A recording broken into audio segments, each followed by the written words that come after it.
you working? What kind of work do you do?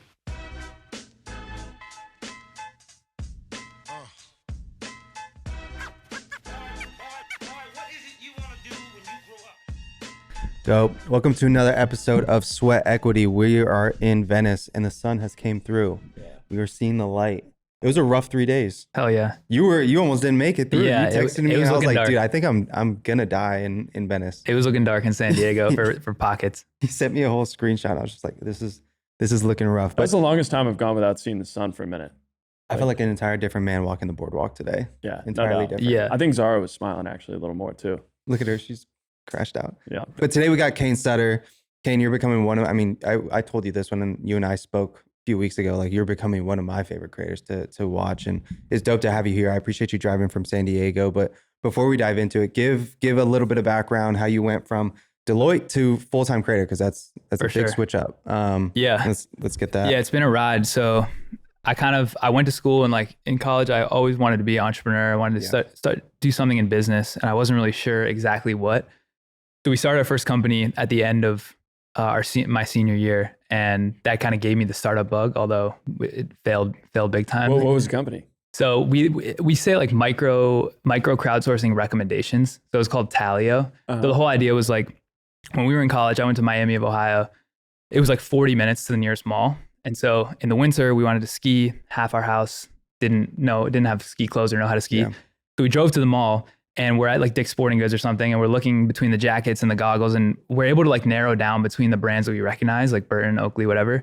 But we didn't know which pieces to buy. And so we texted our friends in the group chat back at home. No one was answering. And that kind of like planted the seed of this idea of people make so many decisions every single day, and they're able to kind of narrow down their choices. But ultimately you want like a recommendation from a relative expert to you. That could be a guy who runs a ski shop, or just like your friend who's good at skiing. And so we built an app that, this was before like Twitter polls, before any polling app. This was in 2015. We worked with a dev shop to build this app where you basically create these micro comparisons and then either send them. The idea was to get like community pools of experts, and you could send them out and get rapid feedback. And then the whole idea was we would sell that data set back to the brands. So like, how valuable would it be if we could go to Nike and say, hey, at the point of decision, not the point of purchase, like at Dick's Sporting Goods, Nike gets all that data back of like, oh, they bought this many yellow shoes, but at the point of decision, they chose Adidas over you in this region with this type of SKU for this reason. Yeah. That kind of point of decision data doesn't exist. So we were like, that could be extremely valuable. Yeah. And this was way before like any of the polling stuff. We obviously went down that road, built a prototype. People were like, it was good, but it was V1 janky. And at that time, people were like, we didn't get enough data or signal back on the concept. And then the polls launched. I think looking back, it's clear that people didn't want like another social app even back then. So it's even more crowded now, but we raised like a little bit of friends and family money to do that. And that whole experience like gave me the startup bug. Yeah. Failed obviously, but learned a ton. The assets were acquired back by the investors. So, we didn't make any money. Did but anything come of it? No, I just think it was like an amazing experience at 21 to like go through the whole process of like, okay, here's an idea, built a deck, raise money, like, try to interview these dev shops, work with them, try to figure out what product management is, build it, try to test it. Like it was 21, that's a thing to learn. Yeah. Like, that is amazing to learn. It was a good little like batch experience. And what that taught, it taught me a ton of things, but basically during that process, I had an offer to go to Deloitte Consulting, like during senior year. Yeah. And so basically I had like a hedge, which in hindsight, like you don't really want a hedge. You kind of want to go all in. So at that time, like as the thing wasn't working, and we didn't even know what we were doing. We were 21, we had never done it before, but as it wasn't working, we like didn't push through that resistance. We kind of were like, oh, well, we could like go, my co-founder went to Google and I went to Deloitte Consulting. So we were like, we had a backup plan. Yeah. So ended up going to Deloitte Consulting. I hated consulting immediately. Like first 5 minutes, I was like, this is the dumbest thing. But I didn't know any better. Like I was kind of conditioned I grew up in Ohio. I was conditioned to like go that consultant banker route. Yeah. So did that. My whole strategy was like, okay, I know I hate this. Let me try to stick it out for 2 years. I'm going to try to like work as little as I can to get by and spend all of the time and money on side projects to try to get something working. So that was my like whole plan. Yeah. So I tried a bunch of stuff. Like I was a rapper, tried to do the music thing for a while. I tried to build a morning brew for wellness. So literally their playbook, but just for wellness. And then I saw Andrew Huberman's podcast. And I was like, this is I'm not winning. I'm not winning this right now. I'm not a doctor. Yeah. Credentials were lacking a little bit. Yeah, exactly. I had a podcast where I interviewed founders, and then this Web3 wave, we tried to do like a clothing brand on Web3 rails. So did a bunch of like different things. But the reason I say all these things is because I was basically, I think business boils down to two things. There's like what you make and then how you sell it. And it's really that simple. And so I was focused on the what you make, but I had no audience or distribution, any way to get signal back if it was even working. So even if I had the sickest clothes or like the best newsletters, I had no audience. So after like continual attempts and kind of like low signal burnouts, I was kind of like, let me pause, zoom back, and let's just go all in on building the audience first and like really learning how to sell and market.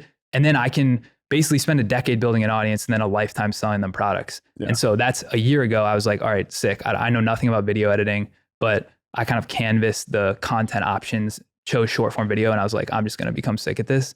And that was a year ago. And so I think like the first 20 videos were obviously trash. I had one that had like relative success, like a couple 100,000 views, which was all I needed as like a signal to be like, there's something here. Yeah. And so I like fast forward to now for people listening who haven't seen me before, I've been doing short form kind of like 3 or 4 times a week. We just launched a podcast. I have a newsletter. So I'm kind of in that like expansion of the content universe. Yeah. No, I read your first blueprint about an hour ago, just to like do some research on you. And you said in your 21st video, that was the first one to get 100K views. Yeah. In your 41st, that was the first one to get 1 million plus.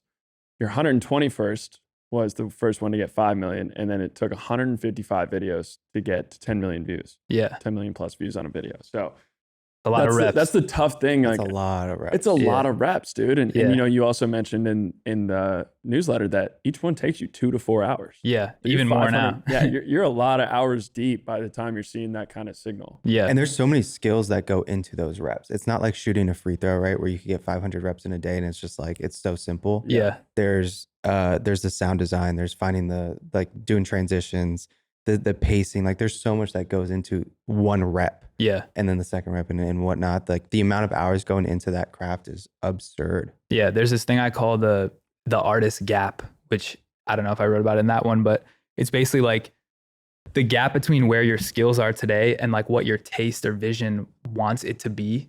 And the broader that gap, the more frustrating it is to like make stuff because you're like, it's not where I want it to be. And the closer you get to closing that gap, the easier it will be to like achieve whatever you want. Yeah. And at the beginning, the gap is the widest and it sucks. Like because you know it can be better. You're watching other people on social, not even jealous, but like as a benchmark of like what quality looks like. So it was a tough time that first couple months. There's so much friction at that beginning when you're trying to learn so many new things at one time and trying to make them good. Until you get like that bit of momentum, you're like, okay, I'm kind of streamlining this a bit and I'm getting a little better every single day. And then that's when I feel like you have those inflection points where you get a video to pop off. Yeah. And some of it is luck too. Like, it's almost like the luck rewards the effort, but you can't predict the timing of that. So you just have to like stay in the game, just keep taking it. I always say like the best quality rep you can possibly take today. And then the goal is to iterate. So the next rep is like a little better, but it's hard to iterate after a certain time because you don't know what to change, which is frustrating too. But so something I'd love for the audience, like, you know, you're someone who transitioned from a really massive corporation into full-time as a creator. Like talk about when you thought you were ready to make that jump. And then maybe when you actually made the jump, like, was there a big delta there? Yeah.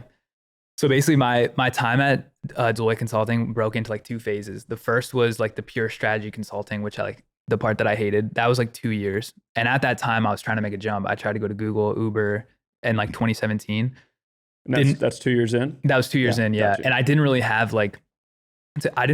a skill set. Like in consulting, the skill set is like communication, PowerPoint building. Like it's valuable, but it's like kicking the can down the road. Yeah. Like if you're going to go to Uber and you're going to try to be like in marketing or in growth or in product, like you got to know either marketing, growth, or product, or come in at a very entry level and they'll train you. I like wanted to come in above entry level, but I had no skills. So it's tough to leave. So I was trying to figure out like, what do? I don't have an idea to build. I don't know where to go. And I found like an internally incubated startup at Deloitte called Pixel, which basically like through like a little bit of a laissez-faire attitude and also this rebellious nature, they were kind of operating like this little pocket that didn't have as much top-down, hierarchy. And through some like lucky bounces, I ended up like running that group when I was like 23, because whoever was running it like went on maternity leave, and then they never backfilled. So because of that, it was like I was running my own little startup within, and I could grow faster, but also like spend my other time on these side attempts. And so in terms of like when I was ready to leave, I kind of had a sick setup. Like I was working like 15, 20 hours a week, making a good salary and trying to really like throwing myself at the wall on these other side things. But at some point it clicked, like maybe 3 years into that, my learning plateaued, and it just clicked that like, if you really want to go do something else, you have to go all in, because the only way you'll force yourself to have the skills catch up is to like put yourself in the water and like sink or swim. Yeah. So it was that. And then my wife went to business school, and when she came out, she went back to Deloitte. And I was like, I kind of asked myself, like, what would it be like if I had a VC that was just paying my salary? And if I had that, I would just go like take a rip. And I effectively, that's what she became for me.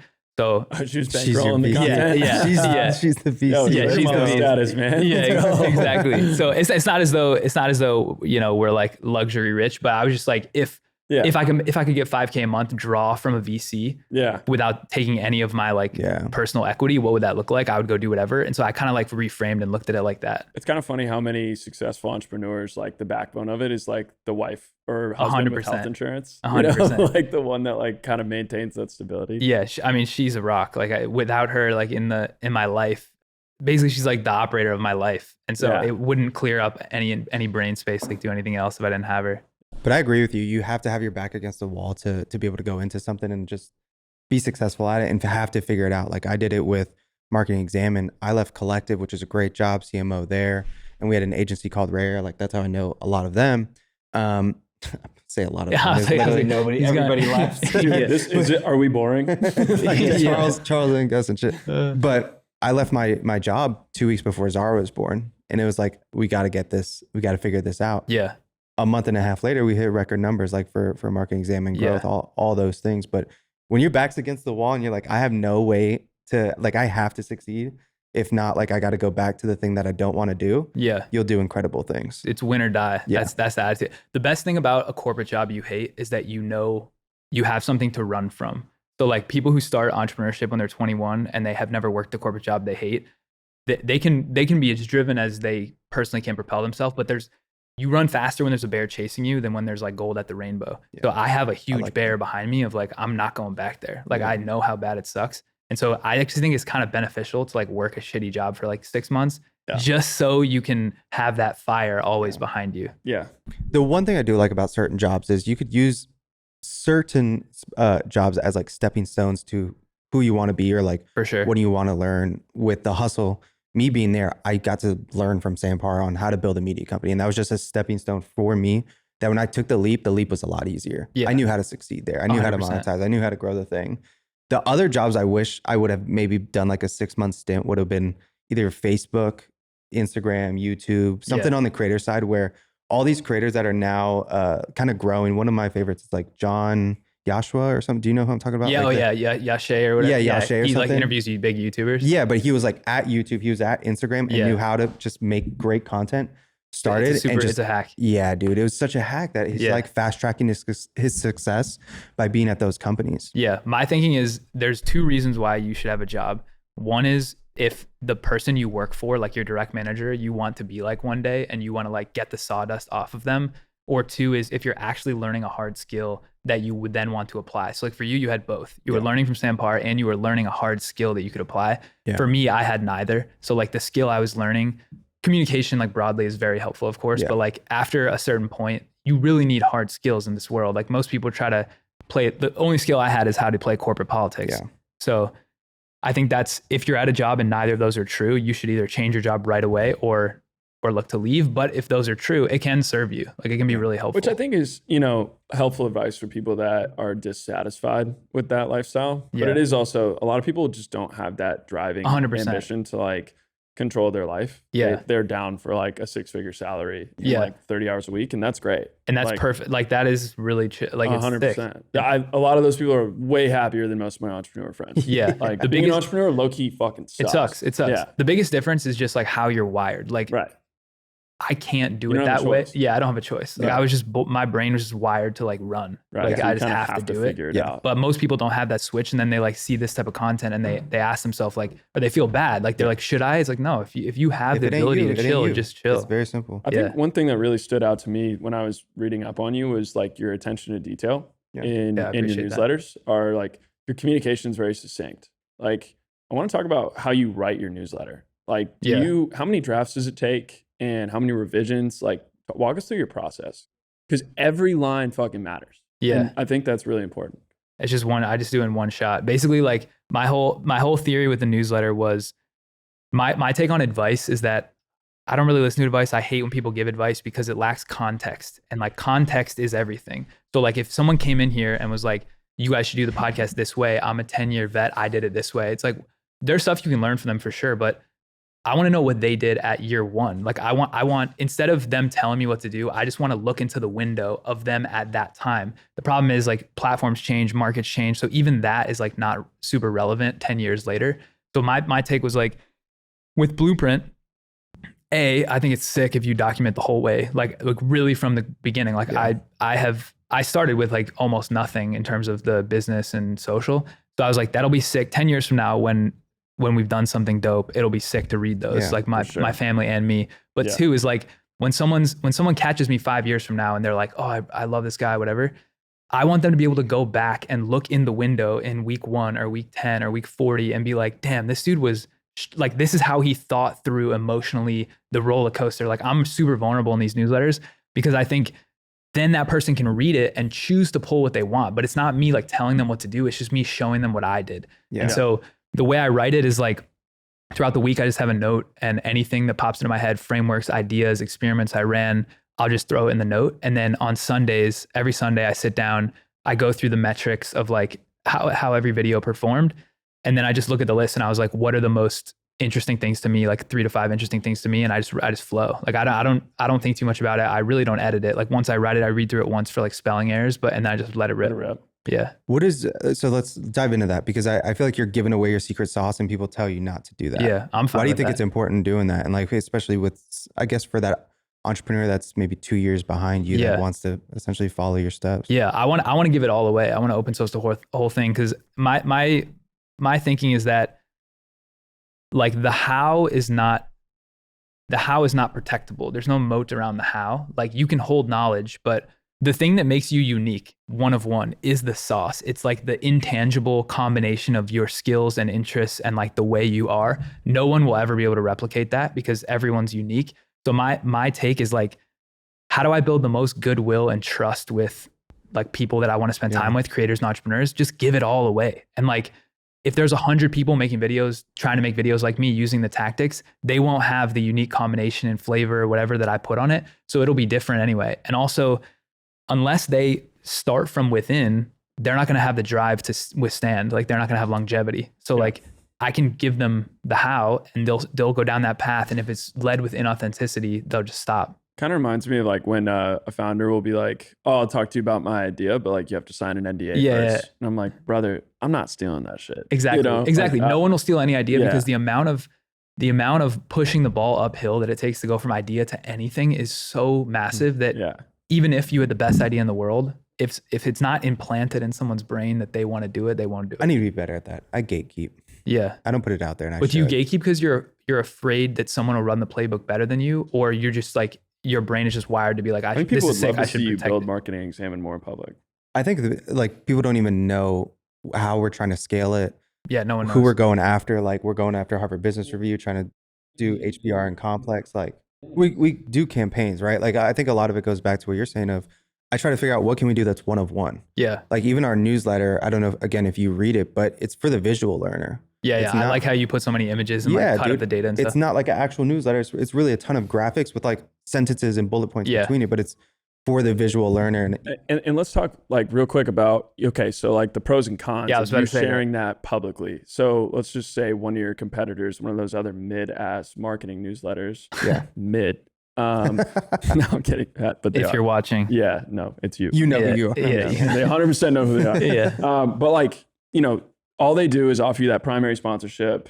charge like a certain CPM, cost per thousand impressions, Yeah. and then give you a guarantee of clicks, 250 clicks. Most of them ghost clicks because a lot of newsletters don't actually have engaged followings. Yeah. And yours is engaged. People reply to your newsletter, stuff like that. If you were actually tweeting about these campaigns, I think, not only is it going to potentially get stolen by people that don't have the same affinity with their audience, I think you would in turn be giving prospects like a basis of context that is going to help your salespeople. You're basically running a two-sided play. One side is like you want marketers to read it and you're not charging them anything at this point. I don't know if you will, but right now you're charging them nothing. And you want like a one-of-one experience where you're the place where marketers go. So there's like that. The other side is like you want brands to pay to get in front of those marketers. So the pros of like running this strategy of like completely open sourcing, marketers aren't getting that anywhere else. So like you have a way better offer to give them when you write it. Over here, the con is you are potentially negotiating against yourself if you open source the numbers. So like something that I do is I share my income in this little graph. And like if I do one brand deal in a week and I write the like brand deal is 7K, anyone can tell that that's 7K. And so that I almost negotiate against myself with other brands. So like I had a thought at one point where I was like, should I put this behind a paywall or should I like gate the income part just so I don't hurt myself? Not because I don't want to share it with others. But then where I landed was just like, it's so unique and so one of one that the pros of the like entrepreneurs and creatives is who I'm writing it for. The pros of the entrepreneurs and creatives getting to see that in my thing where they don't see it anywhere else, I think will outweigh any con of any like what person on the marketing team at some brand is going to go all the way down like the rabbit hole to my newsletter that's not targeted at them and like really they're not going to do that due diligence. No. So I just feel like it's that, but also let's say you put the playbook out there. The reason it works for you is because your team is sick at like building the land, like actually doing the work. So even if you told someone, hey, the sauce. Even if you told someone the playbook was XYZ, if they can't execute against the playbook, they can try, but it's just a waste of time for them. So, and I guess that's always been my fear, right? Yeah. It's like just it being replicated and it becoming a commodity instead of differentiation. But anyone that's who where you could come into results though, right? Like if fair. if they do, That's fair. and that's the challenge with any business is like the offer can be good, but like longevity comes from actual performance. 100%. Like how the product does. And That's so fair. if you're driving more ROI with the same strategy, people are going to eventually know that and like understand it. I mean, That's fair. anyone who could replicate it better than you, like from a tactical perspective, probably has either thought of doing that already or the highest level idea form of that would be new to them, but they would probably come to that conclusion anyway, because once you do it, a brand is going to talk about that to others. So another point of view I've always had on that is like, if they're copying you, then what's their next move? exactly. Like, You're always going to be setting the pace anyway. Yeah. Like they're not showing the original thinking that's required to stay ahead versus like they're trying to always just catch up to you. Yeah. The world's getting so noisy. Like I think I read average people consume 1,000 pieces of content every single day. And so the only way to really cut through is like the lazy way to say it is to be one of one. But really what that means is like, if you did a summary teardown of a brand that they could have done, maybe if you got there first, you're one of one, but really like they could do it better than you. But what they couldn't do better than you is talk about the custom packaging idea that you brought up and implemented first. Like that is really one of one. So if I'm following you for marketing guidance or marketing frameworks, that's sick. Like that's dope. Yeah, I think the journey is the one of one too, right? Exactly. That I don't talk about, or a lot of, you do a good job of it and you're doing it with the blueprint. But yeah, it's like the journey. Well, how do you think about it then for a brand? Because that's a different, how a brand does the journey. Yeah. How does it, that, and how do they do something that's one of one versus one of many? Yeah. Because in brands, it feels like it's just one of many, right? Like everything that you do on Facebook or Instagram or on Meta, like on the ad platform, everything feels one of many. Have you put thought into that? So I was thinking about that on the way up here, actually. If you go back to first principles, like what is unique at a brand? It's the products they sell potentially, but if there's like a bunch of the same product in the market, it's not. It's the people that work at that brand. That unique combination of people is one of one. And I mean, that's probably it. Like philosophy could be copied, products could be copied. But if you think about The Hustle, like if The Hustle had a series of like Behind the Build or whatever, what would that have been? Really, it just would have been like The Office, but with Trung, you, Steph, like it's the people. So what I think brands should do more is like, yes, the product is important, but I think you want people to buy into a narrative. And the best way to sell narrative is like the people at the company, because most brands that are successful have sick people there. And they're just it's like an asset that's really underutilized. Like they don't talk about them. They don't show them on camera.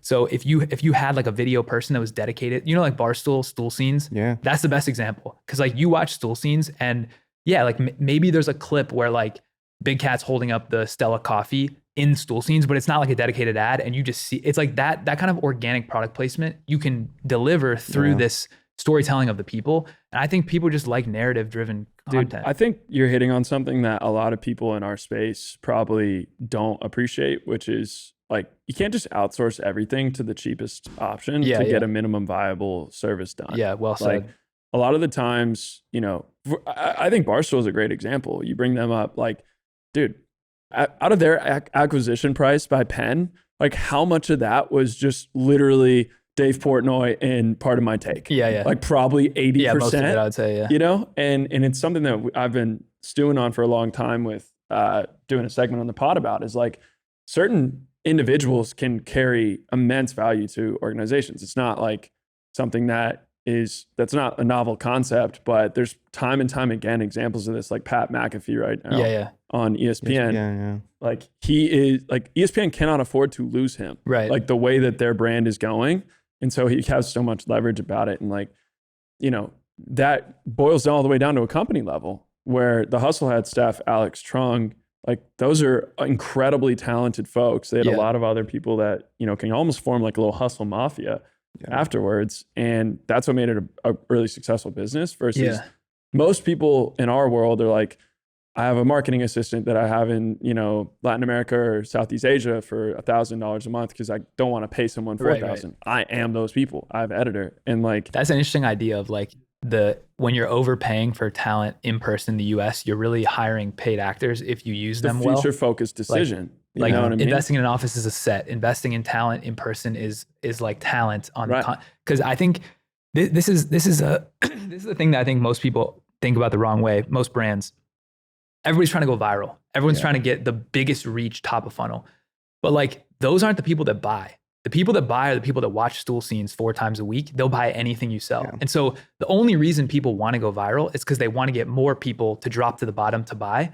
So what you need is both, but like no brand that I've seen, except for like George Heaton's doing this well with like the behind the brand, even though he doesn't really lean into like his talent. It's mostly him, not like his team.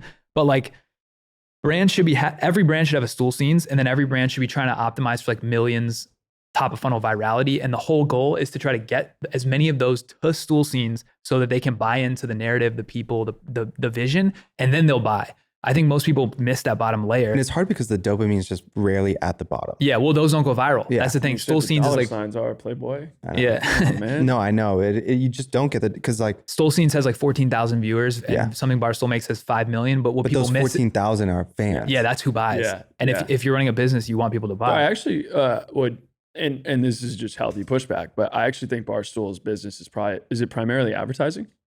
Is it not? Well, advertising, because wouldn't they then want based. to optimize for total impressions from their accounts, which is kind of more of a top of funnel viral thing? So on the advertising side, the way to get consistent, it's probably just pure CPMs. I agree, but like there's probably some affiliate base. They sell a shit ton of t-shirts, a lot of merch.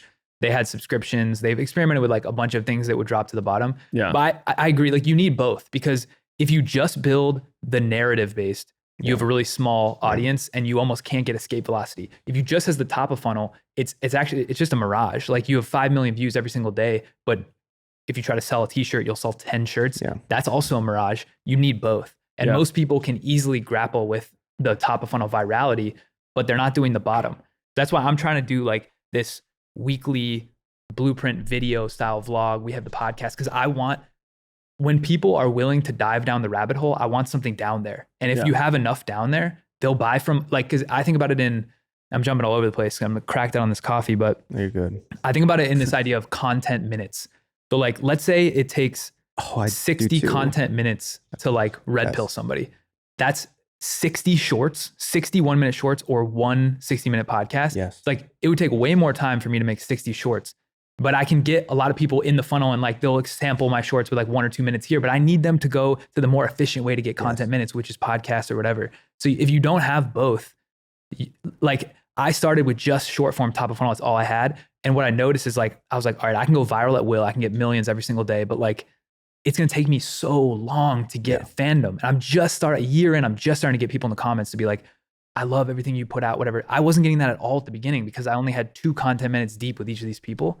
So you need both. It's I a also barbell. saw in one of your things, in one of your newsletters, you were talking about how Ben Shapiro like This is the first stitched one. with you. This is the first one, but he didn't credit you him at all. extracted He didn't like credit me no yet. value out of that. Yeah. I was being a whiner on that, but I've come around on the philosophy. Nah, bro, fuck Ben Shapiro Yeah, for that. that's Yeah. that's whack as shit. Yeah, it's whack. It's whack. It's whack as shit. What sucks is that 'Cause TikTok. it took more effort to take you out than just leave you in. Yeah, For real, and I don't Which know- is the whack part. Did I link to it? Did you watch what he did? Like, did you watch his no, reaction I didn't video? see No, it. I can't because he's such a little prick. Yeah. no, It was I'm so ridiculous that like, so if you take it and react and it's like you watching it for 30 seconds and then you giving a take, I'm like, whatever. I would love for you to tag me if it doesn't come to my, like I use a bunch of people's other source stuff for my videos and I flash it and I don't credit them because it would be too much work. Right. But what he did is he took the video, downloaded it. It was like a 70-second yes. video. He just looked at it for 70 seconds with no reaction like this, didn't even look up. And then at the very end, he's like, and that was it. Sounds fitting. That's amazing. That was the whole video. And the annoying thing is TikTok pays you 60 cents CPMs on a minute plus. So like my initial video got 5 million views. His, I think, got 2. So he made a few like $100 or $1,000. Like to him, that's nothing, but still the principle of like, Yeah. I feel like he owes you dinner or a bottle of wine. yeah, exactly. I was whining about that, but for a while, but then I came around because, well, Mr. Beast's concept is like, you want everybody to rip you because then your face is everywhere and it creates the echo chamber. I agree with that, but when you're not known, that same effect doesn't come true, right? On TikTok, someone might see me on his platform, be like, I've seen that face before, but then they have no way to track it back, you know? At scale, it makes sense. It's also like more frustrating than anything. It's like when you kind of like can remember a jingle to a song and you're like, what the fuck am I supposed to Google? What I thought the lyrics were? You know, like, da da da da da. yeah. Like it doesn't work. Yeah. And you're off by like just a ridiculous amount. Yeah. Yeah. Going back to the content minutes, I think about this all the time, and it's why we're even here shooting YouTube content is because the average, I think Instagram Reel is, the average watch time for Instagram Reels is like 11 seconds or Yeah, it's 8 so short. seconds. It's so short. Yeah. The average watch time, duration of watch time for a YouTube video is like 8 or 9 minutes. Yeah. When you look at how many YouTube or how many IG Reels you have to make to hit one That's video. 80x. Yeah, dude. It's like, I should just put all my eggs in this basket of the problem is creating it's YouTube. harder to grow on YouTube Yes. at the beginning, so you have to be willing to endure. That's like, But I think it's getting more formulated, like that you can figure out how to go viral on, or have a larger reach on YouTube. Like somebody that's done a great job of this, Pat Walls from Star Story. Yeah. Oh yeah. Started at He's zero, just talked to the right people, brought him into his corner, and figured out how to go viral, how to get hundreds of thousands of views. Yeah, there's so many things he did that I love. The first thing is he identified that when you're starting from scratch, I call it cult hopping, but basically taking somebody who has an existing audience, bringing them in as a guest. Like that's not a novel idea, but like he did that really well. Why are you here? Yeah, exactly. Yeah, I'm gonna repost this. So yeah, exactly. So No, dude, we're homies. Yeah, exactly. Yeah. Okay, Yeah, like, we'll be homies after this. Actually, content minutes only takes one live pod, and then you're like boys forever. So I feel like, Dude, that's like the most true thing of all time. Yeah. Like everyone that comes on the pod, like afterwards is just the homie. yeah. It's crazy. A funny thing about that, and then I'll go back to Pat Walls is, do you know the 3 dudes in New York, Hunter Weiss, Zach Pograb, and Dylan? Yeah. They had like that office. Yeah. So I was like DMing them, whatever. Like everybody DMs them. And then one time I was in New York and I was just like, yo, I'm gonna pull up to the office. And we just hung out for like an hour. And now like anything any of them do, I'm supporting them for life. Like I'm number one right there. And all we did was have one in-person conversation. And so as someone who like lives remote, kind of like in my own little cave, I realize like you just can't replicate the in-person. It's super No, real. dude. We're hosting a dinner tonight. Yeah. And like we've got probably like 14, 15 brands coming. And That's like dope. I sell services to brands, but I don't like sell. Like I'm not like a pushy salesperson. Yeah. And something I like objectively know is that I've exchanged remote sales calls with these people. We've texted. They're like right at the finish line, but don't have that one thing to push Nice. them over. They're gonna meet me, Little and hear me Wagyu. talk today. And first of all, I'm gonna feed them some chicken parm. Yeah, exactly. And like it's going to lead to ROI. Like Yeah. and I think people just really devalue. It sounds so That's the pasta revenue relationship right Yeah, there. bro. The best thing we did for Marketing Exam was get an office. Yeah. Yeah. Be in 100%. person and build relationships with each other. Yeah. And to the point too, like we were talking about, anybody that comes in and spends an hour with us, like they love us. Yeah, or they sure. love everybody on the team. Yeah. and it got to the point where people were just showing up on Tuesdays and Thursdays to work. Yeah. Because they're just like, dude, I feel like I'm part of this Yeah. squad. Like I'm Yeah. doing my own thing. I'm in this corner, but I feel like I'm just part of this squad. 100%. now, and it's beautiful. I think you're more efficient from like a productivity minute by minute perspective remote, Yes. but you can't get people to root for you, and you Yes. can't build the actual bond to like, if you want someone to go an extra 2 hours without you asking them to actually make it dope, you can't get that unless you're in person, like unless you were in person to build the relationship. There's a reason Zoom even has offices. Yeah. Have you seen that? true. That meme? There's like, That's a great call. they have a huge building purely Why? nothing This is but why offices. I'm really concerned Yeah. about all the like, you know, AR, spatial computing stuff. I mean, I know you guys got the Vision Pro and like, yeah, like I think that's like drifting towards a really detached world. Yeah. And like, what does that do for not just necessarily like, you know, in interpersonal social interaction, but like at a macro level, like workplace productivity. Yeah. Like Well, we got to think about those things. On a spectrum though, so V1 is not this, but on a spectrum of like remote and in person, the VR is will give you closer to in person. Because basically, what is an in person interaction? It's my brain registering that you're right there, and Yeah. I'm looking you in the eyes, and like we're forming this connection. Zoom, you don't have that because like most people on Zoom are looking at themselves. They're Yeah. not really like, Straight even up. if they're looking at the camera, they're not looking at someone's eyes. Yeah. VR will get closer though, because in VR, you don't need to look at a camera. You're looking at the person in the eyes, even though it's not their real eyes. So I feel like it can, when it's good, it will trick your brain. which is into thinking exactly you're what there. Gen Z wants, right? Yeah. Like the ability to like make eye contact Yeah, without but making not, eye yeah, contact. exactly. Yeah. Yeah, No, it'll that's get why- closer. That's the most bullish reason for the Vision Pro is, you know, it's gonna like make it easy to fake being like competent socially.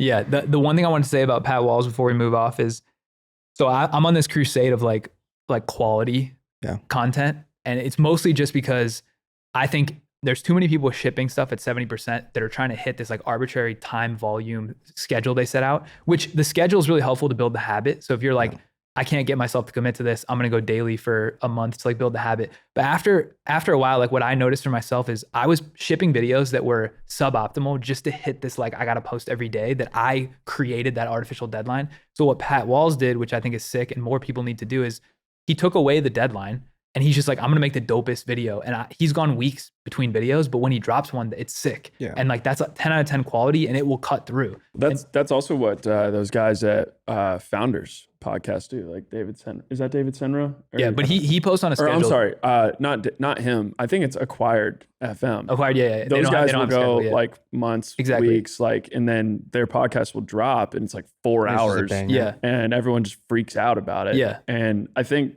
that's the zigging when everyone's zagging right Exactly. now. Is everyone's pumping out massive amounts of short form to like hopefully go viral off Yeah. of like 1 out of every 25. Yeah. And they're like, nah, we'll just. I just think it's the wrong strategy. Like if it's a hits driven business, what do you want to have more hits? Like, so the filler doesn't do anything. So like if spending 2 days instead of 1, I think people's argument is like, they don't know what's going to be a hit. Yeah. But I think if you have 10 out of 10 attempts and you don't know what's going to be a hit, that's fine. But a lot of people are doing 6 out of 10, 7 out of 10 effort to try to throw volume. 7 out of 10 is never going viral. It's just not going to. At the beginning, would you put out the volume to essentially learn what are the common denominators before you're like, okay, now I could just try hit after hit after hit after hit? At the beginning, I would try. Basically, the whole goal at any stage is make the best possible thing you can with your skills today. Yeah. Go up against that skill ceiling and then try to increase the ceiling slowly. So at the beginning, you have no skill, so it should be quicker to hit the ceiling. You should be able to put it out every single day at the beginning because you're like, I don't know audio. All I know is like to cut this a little bit. Okay, perfect. Now I cut it. Now let's go up and up and up. But now like I'm up here with my skill ceiling. So like, could I drop a video that's 5 out of 10? Yes, but I know it won't do well because it's leaving storytelling to be desired, right? It's like, it's just a suboptimal rep. What's the biggest skill you're thinking in regards to shipping high quality content? Is it the storytelling? Is it the visuals? Is it sound design? Like, what are you thinking is when I ship it needs to be? It's a ladder, but storytelling is the first rung on the ladder to master. Because I was actually thinking this yesterday. Really, everything boils down to storytelling. It's like what you tell your partner, what you tell your friends, what you tell your boss in terms of like how you've done stuff, what you're telling in content. It's all just like, can you tell a good story, like an entertaining story or whatever the story is. So if you can be a good storyteller, like Oren's a great example of this. I would say his visuals are good and his editing is good, but it's not 10 out of 10 quality, but his storytelling is sick. And so he can go viral all the time with amazing story. So like, if you just master that, it'll work really well. Then you want to ladder stuff on top of that. So the way I did it was like to the point where my first 50 videos, I didn't even use a mic. I just yelled into the laptop mic because I wanted to prove to myself that I could go viral without good quality.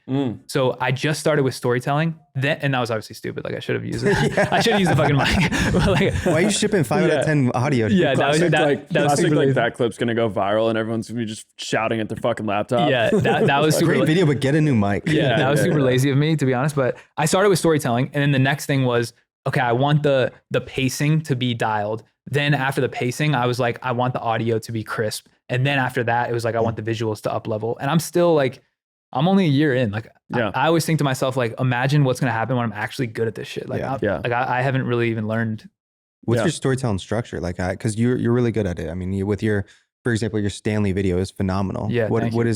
How are you structuring these stories? So the thing is, like, at first, I tried to come up with like, what are some frameworks that I could distill out of this, but a lot of it is second nature, which is frustrating to people who are listening. There's a rough, like, because they're gonna be like, yeah, that's I not got helpful. no tips. I'm just yeah, nice. Yeah, I would say the rough strategy is like, it's what the South Park guys say, right? Like, the two main lessons that they delivered. One is if someone only heard line 1, will they want to go to line 2? Yeah. And just down the whole way. So that cuts all the fluff. And then the other thing they said is basically you want to use but and therefore, like head fakes, because if everything is like, I did this and then this and then this, it just gets monotonous. But if you're like, I did this, but then this thing happened, and then I did this, but then and if you keep going back and forth, so it's really like, it boils down to those two lessons. And if you do it enough times, those become second nature and you can like pattern match. So for the Stanley video, like the Stanley video, I think it started with something like, something crazy is happening with Stanley Cups, because I think a lot of people, and I experiment with different strategies. And so not all my videos go viral because I'm like testing shit out. But yeah, basically like you want to tell people right away what the video is about in the first line. And then the whole thing, it becomes a dance of like how to get them to want to go through all the way. And how do you head fake them on something that they weren't expecting? What's your strategy for coming up with a good hook?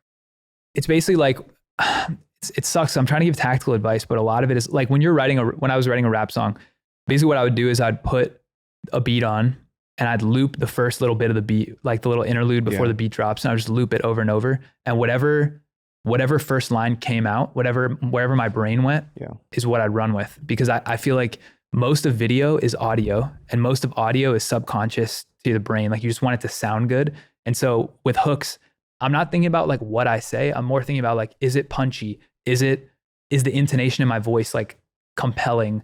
Am I asking a question? Like I try to make it really tight. I can totally see how you were able to skate by at like Deloitte on like 10 hours a week. Yeah, just like 'Cause you bullshitting. just have no idea what's going on and just come off the dome in there better than like 90% of those consultants. That's my favorite.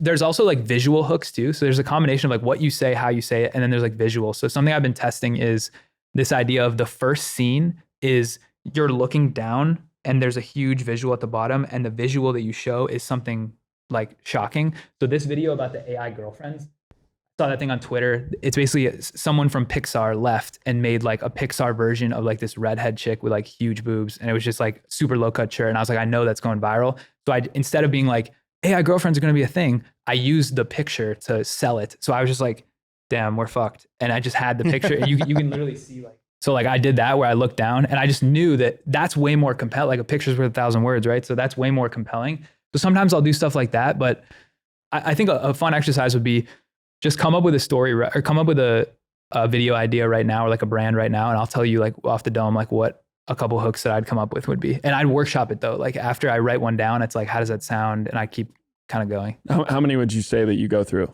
Like how many iterations of a hook? Usually to write a script, it takes me like, it could be from 20 to 40 minutes, depending on how like in depth I'm trying to go. And the way I rap is the way I write the script. So like I'll write the first line and then I'll write the second line. I'll read 1 and 2. Then I write the third line. I read 1, 2, 3. And I continue to read it over and over because I want the pocket of my words to like be soothing. Yeah. So how are you thinking about it? Like, let's brainstorm a video for the Apple Vision Pro. Yeah. And let's take how to integrate it into business, right? Into monetizing or something. Yeah. So I had a video on this and it was trash, and the hook was trash. And I don't know why I put this hook out, but I was like, the Apple Vision Pro. And then I said, that was a waste, right? Because that first little line's telling you nothing. I wanted I thought if I just signaled Apple Vision Pro, people would You watch like it. piggyback off the social proof. Yeah, that kinda. was super But it's dope. almost like they've seen too much Apple Vision Pro Yeah. content. So that's exactly a perfect illustration of the point we've been trying to make over this podcast is like the sauce is what matters. Exactly. And so if you're just doing some sort of dog whistle about the Apple Vision Pro, it's not going to really resonate unless you, and if you say something hella contrarian, Yeah. like, you know, the Apple Vision Pro is going to ruin everything. Yeah, Probably exactly. hits So a little more. a hook, I made that, and then as I was editing, I was like, damn it, this is not going to work. And I was just too lazy to go back and refilm. So I was like, let me just try to like ship it with it. It didn't Yeah. work. So the hook I would use is something like, in a business context, I would say like nobody's going to go to work ever again, or like the Apple Vision, like the Apple Vision Pro is going to change work forever is kind of soft, but like that's like a core idea. So you're like, okay, how could it change work? What could I say that's like super provocative? I try not to, like, there's some people that make videos go viral by like mispronouncing words on purpose and stuff. Yeah. I try not to do that, mostly because I don't even try. I mispronounce everything. yeah, well, if it's an accident, it's fine. But like, Yeah. like would a famous author purposely miswrite something? Like, no, so Yeah. Like it's like a cheap trick. yeah, Yeah. Well, and so another thing to think about is, you know, I think Apple Vision Pro is, I mean, could this be more, you know, like spread across the entire culture right now? Like, it's extremely difficult to come up with a new take about it yeah, as well. Like, yeah. So you're definitely piggybacking on something that's really well known. Like, you're going to have to really find some novelty Yeah. in the video you're trying to make about it to stand out. My take was I'm returning it. So like in the video, I should have started with I'm returning the Apple Vision Pro. I buried that 6 sentences in, which but was stupid. That would have been Falling phenomenal though. Fall- Like, Yeah. Falling on either side of that debate though, because that's kind of like at least what I saw on social was you had Casey Neistat was like, this is the most game-changing, you know, he's Yeah, like yeah. all the way on the supportive side.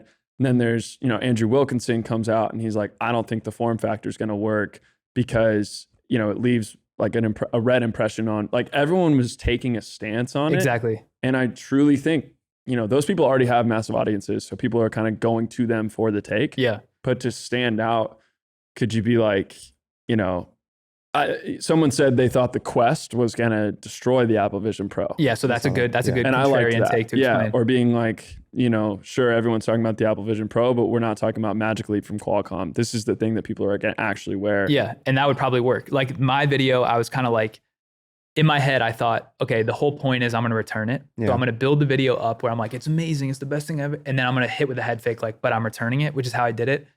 But short form's it's too quick, too Yeah. short attention. I should have led with, which is what I did on YouTube that actually worked. Like, I'm returning the Apple Vision Pro and then go into it. That's a good example where it's like, I think I can go viral most times that I want if the story's right, but that I should have been able to and didn't. Like, not every rep is good, but that's, Yeah. I spent 8 hours making that video or whatever it was, stayed up like late trying to make it because I was just on a wave. You got to put the shitty reps in to get the good reps. And that's just, there's just no way around it. Are you gonna go into long form content outside of the podcast? I know Yeah. you just kind of started dabbling in it, but Yeah. thinking of really in that content in minutes and how much you get somebody to go down that funnel and consume and essentially like treat your content like a TV show. Are you gonna go down that rabbit hole or scale that Yeah. operation? I am, yeah. So basically there's 3 types. I was like 4. There's 3 types of YouTube videos I'm going to make. The pod is one, which is great because it's just like Yeah. you talk. The problem is those aren't designed for retention unless someone likes it already. They'll discover it, but like usually the pod, people don't put their best stuff at the beginning. It's kind of just like the free form conversation. So that's just going to grow super slow, Yeah. but that's okay. The other 2 types, I'm going to try to do a weekly vlog, which is Blueprint and me kind of like, basically my thinking is anytime I come up with something that would go in Blueprint, I'm just going to raw riff it into the camera and stitch together those clips over the week. And then when I go to write it on Sunday, I will have already thought through it and can like get through the writing quicker. So I don't know what format I'm going to present those in. Cause if you imagine a vlog, it's like, that's not somebody really talking into the camera about Right. something. It's kind of Yeah. like There's got to be like scene-based. some sort of blend of education and Yeah. entertainment. So I gotta learn how to do that. So that's the second type. The third type is I'm trying to make like actually high quality, like 10-minute YouTube videos. And I'm between either taking a concept from Blueprint and really breaking it down, or picking like a cult brand that does something crazy, like a short I would make, but extending the short with like more analysis. And I have an editor for those. So like this is a whole new skill, right? So it's always a balance of like, I have Yeah. short form working. I know the formula. I know it generates a ton of top line, but it's actually not generating a lot of content minutes, a lot of fandom. So it's like, how much do I ease off the gas on that to then divert my Something's time? got to give. Yeah. Yeah. How are you viewing like long-term monetization on those things too? Because I think you made a really good point earlier. Like a brand deal will come in for $7K, and your number on Blueprint will be, $7,700 versus on a Yeah. week that you don't have a brand deal, it's only $700. Yeah. And it's like that's a lot of time and effort to invest when CPMs aren't necessarily going to pay the bills. Yeah. This is a great like thread, and I'm open For to sure. And I think it's to thinking. important to be open about it because a lot of people feel like they want to scratch their content itch and they don't understand the actual like numbers behind what's going on. My vision is, I've always wanted to become like Ronnie Feig or George Heaton. Yeah. So like I want to build a lifestyle brand around a movement that I like genuinely fuck with, and the people that buy into it are people like me, so like entrepreneurs and creatives. That's always been my like vision. And I knew that I'm not like a fashion guy. Like I don't know how to physically make products today. So to start there with no content would just be like what I was doing. So I was like, let me just start with the audience. Now, what's happening though, and why, I don't know if you've read like some of the later blueprints, but I've definitely been like stressed and anxious in the upper section when I talk about emotionally, like where I'm feeling. And the reason why is this idea I call identity dissonance.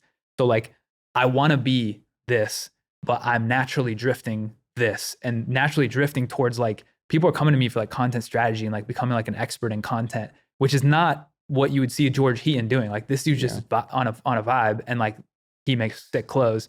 This is completely different. Yeah. And as I was branching differently, I was like, shit, should I retrace my steps and like try to force this path, or should I just ride the heat and see what happens? So my whole vision now is like, anything that would be B2C that touches a consumer, I don't want to charge a consumer anything. So I'm not going to gate a single piece of knowledge. So like every video is going to be free. Every newsletter is going to be free. I'm not going to make a paid course that goes to consumers, because I want the widest possible aperture at the top. And I want people to trust me. So like when you think of me, I want you to be like, that dude's dope, and everything he gives me is free. He gives all the sauce for free. Almost nobody's doing that today. Then I'll monetize on the B2B side. So like basically what you guys are doing is the same thing. You don't charge someone to read the newsletter, you charge a brand to put a placement in. Yeah. And I'm completely fine charging brands anything. So if I make a course on short form video, it's going to be $2,000 instead of 400. I'm selling it directly to brands to teach their marketers how to do it, not a creator like me who can't afford 400. So that's how I'm thinking of it now, is like, I'm just going to build the engine for free for consumers. And, like I get a lot of brand reach outs that try to do sponsored videos. So I'll do that. But anything that a brand would pay for, I'll be open to. And at some point I need to world build this. And so like I'm like trying to make my own clothes to like wear my own videos as like a sample. And so I'm just going to take it real slow. And I think like the reality is like, there is no end. People think that life is like trying to reach a peak and then you're going to coast. The reality is, if you are wired to reach that peak, you'll never be able to turn off to coast back down. So the graph of life is just like this forever. And the whole, in terms of like what you're doing, and the whole purpose is like, you want to enjoy yourself along the way and like take fruits of the labor along the way. But like, I'm trying to play this game for 50 years. I think the peak just keeps going up and up. Yeah. And up Yeah. and up, There is right? no, like, there is no like plateau. Yeah. It's just like this. So you do something incredible and it's like, well, I want to do something more incredible. Yeah. What is the next layer of this? And if you look at that, it's like, okay, if I'm 30 now, I want to play this game until I can't think straight anymore. And so if that's the case, and like it truly is, I could spend a decade giving shit away for free. And as long as like I can pay the bills, break even on the bill, there will be a time where like the checks come. How do you manage shiny object syndrome? Because you're doing a lot of shit. It's pretty tough, honestly. I didn't have a problem at the beginning when I had no skills, because I was like, the only thing I can do is learn how to do this. But now that I'm a little bit better, I get all these opportunities. People are coming like, should we co-build an agency or like random shit like that? Yeah. I think it's tough. Like I would say I haven't been perfect with focus, and I've dabbled, because I'm the way my brain, I just love different projects, and I love that idea of like, come to the office and try 5 different Fun things. to tinker, dude. It's so sick so to do fun. that.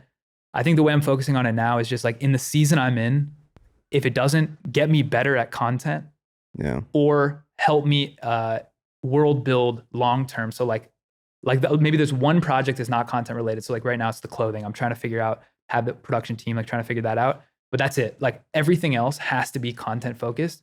So if I want to launch a new YouTube series, perfect, that's content. If I want to make a new newsletter, that's content. But I have to be like just relentlessly focused for this season. And I don't know how long this season is, but why are you creating on Snapchat? I was testing on Snapchat. basically anytime you hear something from multiple people, my gut reaction before was like, just ignore if it doesn't fit my narrative. But actually where the gold is when you hear something from people you trust multiple different places, and then you're like, oh shit, I should dive deep into that. So I heard like people were printing, I heard this statement of like all the influencers that we know are only making money from Snapchat. Then I heard again, like Snapchat's printing money. Then I heard again, like there's so much money in Snapchat. I kept hearing it. So I was like, okay, instead of resisting, because I don't like Snapchat, let me lean in. And so what I learned was shocking that's good for the intro. What I learned was shocking is that Snapchat pays like 50% revenue splits on the ads they run. So the way Snapchat works is there's two types of ways you can monetize. One is just by posting like daily stories, but you have to have 100,000 followers on Snapchat to get invited to do that. Most people, that take forever. Yeah. The other way is you can have a Snapchat show, which is really interesting in that Snapchat, the way YouTube is open, anyone can create a YouTube channel. Snapchat is closed. So the only way to make a show is to get this like some Snapchat publisher to approve your show. And it's all this like backdoor bullshit. Like you have to know somebody. And so what these publishers have done, which is so smart, and they did this under the radar, no one knew, is they went to creators who didn't have shows and they were like, hey, your content's good. We have the ability to get you a show. Do you want a show? If you have a show and you get this many views, the revenue split, we'll take like a fee, whatever. And it just shits money. And so I found some guy that went to my college, reached out, same exact way. He's like, do you want a show? I was like, okay. So we're experimenting with it. So I was doing that for like 3 months and it was starting to grow, but he kept telling me like the only narratives that work best on Snapchat are like pop culture trend bullshit, like shit. Pop. Yeah. So, and I was like, okay, whatever. I guess it's just the script. I'll do like 5 in one day and batch it. But what I was realizing over time, and this goes back to the focus thing, is like, I'm trying to be this level of quality. Yeah. The Snapchat was this. Every second I was spending away from this was just wasting time. So I was like, yes, maybe Snapchat could pay me a couple grand a month if I'm doing this, but like, it's just a distraction. It really is. So I kind of paused that for now. But how long do you try it for? So I tried it for a few months, but like the lagging indicator is the result of it working. The leading is like how I feel doing it and how my time is split. So I just kept feeling like, this is such a nuisance to do. And like, whenever that's in your head, you should stop doing that. So you're doing a bunch of Snapchat, like, I want to be doing more Instagram, more YouTube, etc. Yeah, because he kept texting me like, yo, when are the next videos coming for Snapchat? And I would keep pushing it off on my list. And I was like, I'll batch it. And then I tried to batch it and it drained me. And then I couldn't get an Instagram video out that day because I like wasted my juice. And I was like, procrastination is such a good indicator for what you should be doing and what 100%. You should not be doing. Yeah. And that's why I like long form. Yeah, exactly. That's why long form YouTube I've waited on, because I hate editing long form YouTube. It's just so that would be such a break from your existing workflow. Yeah. But I love the storytelling in long form YouTube. That's why I'm so drawn to it. Like, I think it's so great. Yeah. I try basically like anything that you like doing, you want to find a way to get that format to work for you. So I love these like off the dome conversations. So that's why I'm like live streaming could work, because that's basically just off the dome. Yeah. Right. YouTube is not off the dome. It's like fully scripted, for like many, many hours behind the computer editing. I don't like that. That's fair. Yeah. Well, dude, we are wrapped up on an hour. One, I appreciate you coming out. I know it was, again, a long drive to come out here. Yeah. This was awesome. I know you're going to be in Austin for South by. We're going to run it back. We got to run it back in our Vision Pros. Let's do it. Yeah. Plug yourself, plug the newsletter, everything you're doing. Yeah. Let them know where you're at. Perfect. Yeah. Thank you so much for having me. The best way, I think my best thinking is in the newsletter. And so it's called Blueprint. Right now, the URL is www.espressoletter. So like ESPRESSO letter.com. Makes no sense why it's called Espresso Letter. I get that. I'm going to change Does Jay-Z own Blueprint or what? No, like my newsletter was originally called Espresso. Yeah, it was kind of like Web3 and other topics. And then Blueprint was a series, but then I just wanted to only do that. That's Blueprint. We have a podcast called Weekends with no vowels, WKNDS. You can get that on YouTube. But to be honest, everything that I make is just under the Kane Calloway with 2 Ks is what I go by. So dope. Appreciate you guys having me. Yeah. Of course, man. And for any of you, if you want us to film a free game segment on the pod where you give us your brand and we essentially tell you how to grow it, remember to email us at pod@marketingexaminer.com. Like, subscribe. We got to say it. We hate saying it. You hate hearing it, but we got to do it. It's just part of the game. And then you can find me, Alex Garcia _ATX, and @Brian_Bloom on all platforms. Dope. We'll run it back in March. Dope. Yeah. Thank you.